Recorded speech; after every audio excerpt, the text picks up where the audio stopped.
Good morning everyone. Class 10th exercise 12.3 question number 7। प्रश्न को आगे बढ़ाने से पहले आप लोगों से छोटी सी एक रिक्वेस्ट, यदि आप चैनल पर नए हैं तो प्लीज चैनल को सब्सक्राइब कर लें, बेल आइकन को प्रेस कर लें ताकि आपको नए क्वेश्चन का नोटिफिकेशन मिलता रहे। तो बढ़ते हैं प्रश्न की तरफ। क्वेश्चन नंबर 7, ABCD भुजा 14 सेंटीमीटर वाला एक वर्ग है।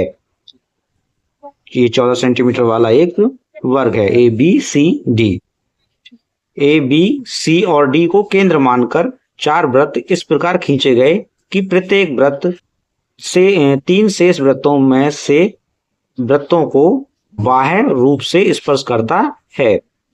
यानी ये इस तरह से खींचा गया है जो अन्य वृत्तों को इस बाह्य रूप से स्पर्श करता है। प्रत्येक वृत्त तीन में से शेष दो वृत्तों को स्पर्श करता है। देखेंगे ये यदि खींचा जाए तो इन 3 शेष बचे हुए वृत्तों में से ये 2 को बाह्य रूप से बाहर स्पर्श करता है। बाह्य रूप से स्पर्श करता है यानी उनके वृत्तों के अंदर नहीं जाता, बाहरी रूप से स्पर्श करता है।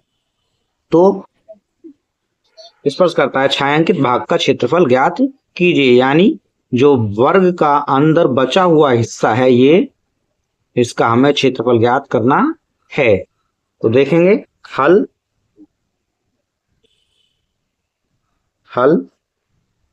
वर्ग की भुजा बराबर 14 सेंटीमीटर, ये तो प्रश्न में दिया है। प्रत्येक वृत्त की त्रिज्या यानी R बराबर 7 सेंटीमीटर। 7 सेंटीमीटर क्यों होगी? देखेंगे यहां से ये वृत्त केंद्र मानकर इसको घुमाया और इसको भी केंद्र मानकर घुमाया, तो ये मध्य बिंदु पर AD या BC या AB या CD को सभी को मध्य बिंदु पर एक दूसरे को ये बाह्य रूप से स्पर्श करते हैं। यानी यहां से यहां तक और यहां से यहां तक ये 14 सेंटीमीटर है और इसकी आधी 7 सेंटीमीटर है। समझ में आ गया होगा। अब चलते हैं वर्ग ABCD का क्षेत्रफल। देखेंगे ABCD के क्षेत्रफल यानी इसका क्षेत्रफल निकाल लें और उसमें से ये जो चतुर्थांश हैं अंदर के, इन चतुर्थांशों को घटा दें तो इस छायांकित भाग का क्षेत्रफल ज्ञात हो जाएगा। तो सबसे पहले ABCD का क्षेत्रफल ज्ञात कर लेते हैं। वर्ग ABCD का क्षेत्रफल, और वर्ग का क्षेत्रफल कितना होता है? भुजा की घात 2 या A स्क्वायर। और भुजा कितनी है? 14 का स्क्वायर। 14 का स्क्वायर कर देंगे, भुजा 14 है। 14 का जब स्क्वायर करेंगे तो ये आएगा 114 14 गुणा 14 196 वर्ग सेंटीमीटर। ये तो आया हमारा इसका क्षेत्रफल, ABCD का क्षेत्रफल। ठीक है। अब हमें 4 चतुर्थांशों का क्षेत्रफल ज्ञात करना है। और एक बात ध्यान देने की है कि प्रत्येक चतुर्थांश का कोण समकोण है यानी 90 अंश का है। तो चारों का 90-90 का हो जाएगा। वृत्त का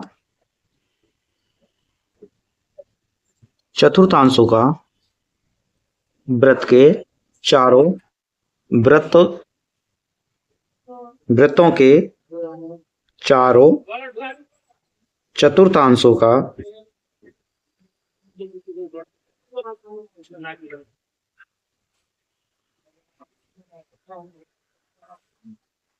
क्षेत्रफल बराबर 4 गुणा 1/4 पाई R स्क्वायर या 1 पाई R स्क्वायर बटे 4।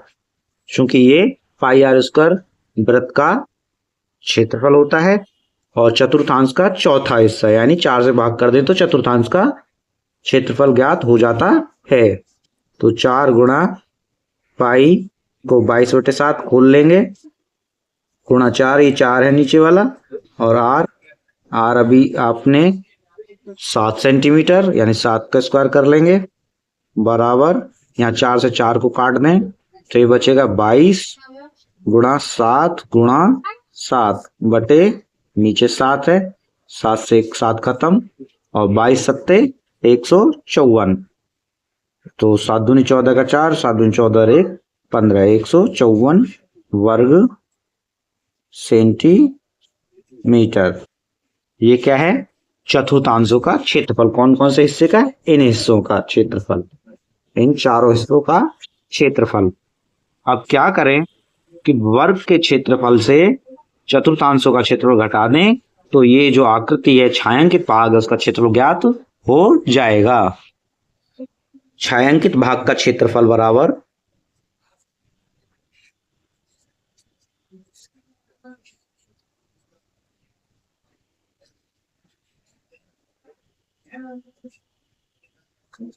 छायांकित भाग का क्षेत्रफल बराबर वर्ग का क्षेत्रफल,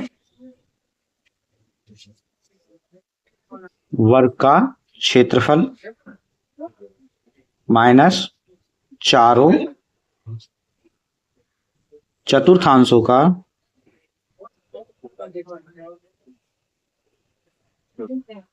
क्षेत्रफल।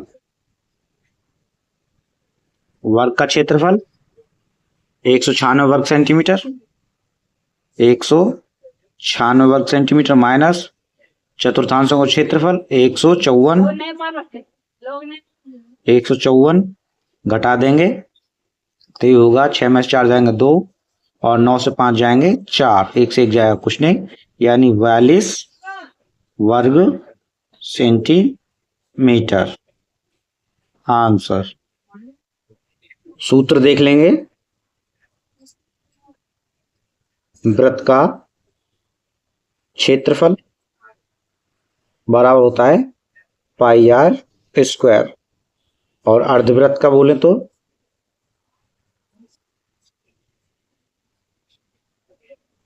अर्धवृत्त का क्षेत्रफल आधा कर देंगे पाई आर स्क्वायर बटे 2। अब यहाँ पे चतुर्थांश का लिखते हैं,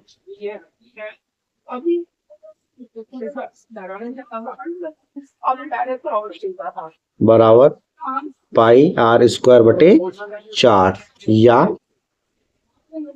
1/4 गुणा पाई आर स्क्वायर, या गुणा का निशान हटा दें 1/4 पाई आर स्क्वायर। ठीक है। वृत्त का क्षेत्रफल वर्ग का क्षेत्रफल, वर्ग का क्षेत्रफल बराबर वर्ग का क्षेत्रफल होता है भुजा की घात 2, यानी भुजा की घात 2 भुजा स्क्वायर, और या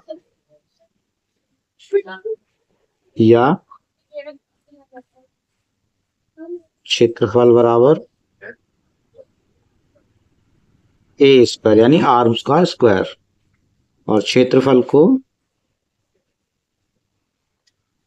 बराबर एरिया होता है, एरिया। ठीक है। क्षेत्रफल बराबर एरिया, यानी इंग्लिश में एरिया बोलते हैं और हिंदी में क्षेत्रफल। वीडियो अच्छा लगा हो तो एक लाइक करेंगे, चैनल को सब्सक्राइब करेंगे, जो समझ में ना आए हो कमेंट बॉक्स में लिख कर भेजेंगे, नेक्स्ट वीडियो में आपको सॉल्यूशन मिल जाएगा।